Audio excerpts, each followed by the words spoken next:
मैं आपके चैनल के माध्यम सुबुही से मुझे एक मुस्लिम बात यूथ से बताइए, अपील करती मैं हूँ। चाहूंगा जरा यहां पर प्लीज ऊपर ग्राफिक्स प्ले करें। सुबुही मुझे एक चीज समझाइए, ये सोच कैसे आ रही है? कोरोना वैक्सीन के ऊपर दुनिया में रिसर्च नहीं हो पा रही है, ये इमाम साहब ने कैसे रिसर्च कर ली? ये कैसे सोच उत्पत्ति हो जाती है? What is he trying to convey? ये क्या कन्वे करना चाह रहे हैं? निशान जी, ये कन्वे यही करना चाहिए, सब जानते हैं। देखिए, ऐसा नहीं है, दे आर सुपर इंटेलिजेंट, ये 1.5 शाणे लोग होते हैं। ये सिर्फ मुसलमान समाज को बाकी दुनिया से अलग रखना चाहते हैं। कोई भी चीज जो दुनिया में हो रही होगी, बोलेंगे नहीं ये तुम्हें नहीं करना, ये हराम है।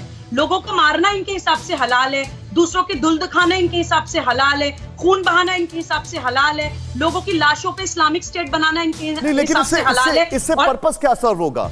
ये रोकने से क्या अचीव क्या करेंगे, मुझे ये बताइए।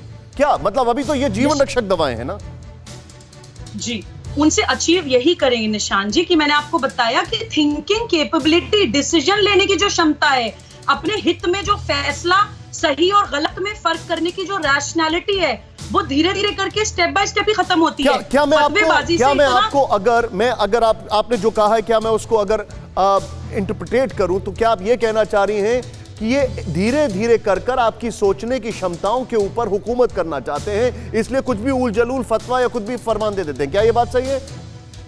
एब्सोल्युटली, अक्षरशः आप बिल्कुल सही कह रहे हैं। यही इनका एजेंडा होता है कि आप अपने लिए सही और गलत में फर्क करना भूल जाएं, आप अपना कर्तव्य पालन भूल जाएं और आप अंधों की तरह अंधभक्ति में जो ये आपसे कराते रहें वो आप करते रहें। मैं कहती हूँ कि मुस्लिम यूथ को अपने हीरोज को रीथिंक करना पड़ेगा, इन खलीफाओं को इस्लाम से आपको निकाल के फेंकना पड़ेगा, क्योंकि पूरी दुनिया में इस्लाम बदनाम हो रहा है। सुबुही, आपकी प्रेजेंस मेरे लिए इसीलिए जरूरी थी आज कि आप एकदम लॉजिकल, प्रैग्मेटिक और न्यूट्रल होके बोलती हैं। बहुत बहुत शुक्रिया सुबुही, टीवी9 से बातचीत करने के लिए। बहुत कम समय था आपके पास, लेकिन बहुत आभार आपका, बहुत बहुत शुक्रिया।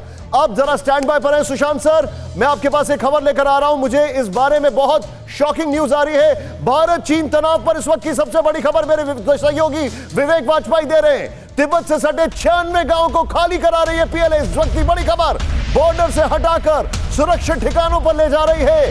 तिब्बत बॉर्डर पर चीन ने मिसाइल तैनात की।